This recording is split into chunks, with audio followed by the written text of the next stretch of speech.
Давайте померим, какие температуры в камине барбекю, ну так грубо, и как они распределены относительно огня. Вот давайте.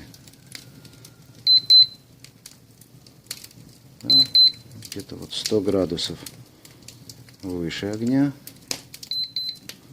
Вот видите, то есть сажа где-то сжигается на температуре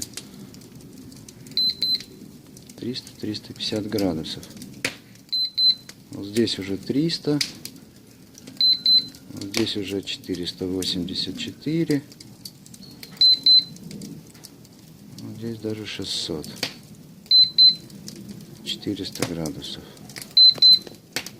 200 градусов,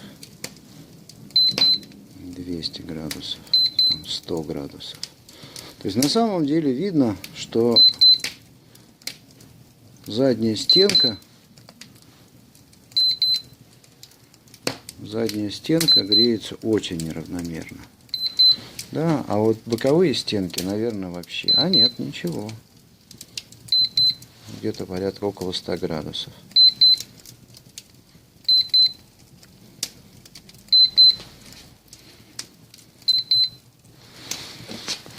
Давайте посмотрим.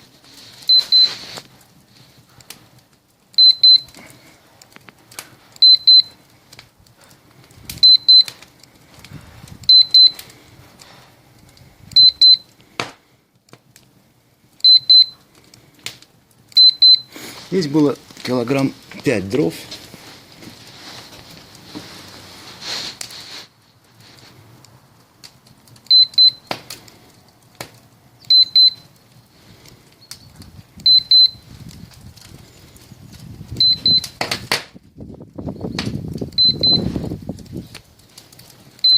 Да, и вот эти кирпичи тоже испытывают значительную тепловую нагрузку. Да, потому что вот это вот греется, а вот это вот совсем нет.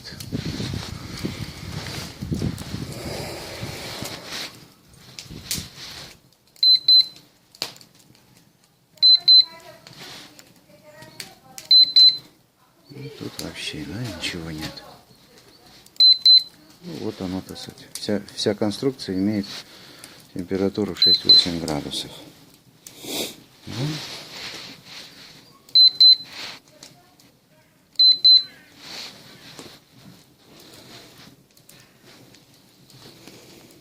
Ну, как кот, интересно, нагрелся, да? Давайте посмотрим. Да, где-то 50.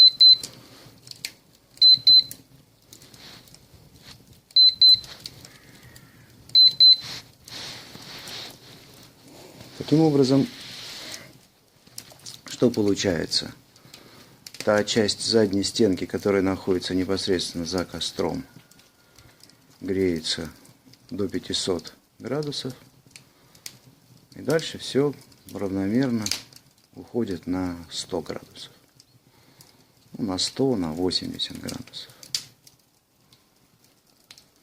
То есть задняя стенка греется очень неравномерно. И нужны специальные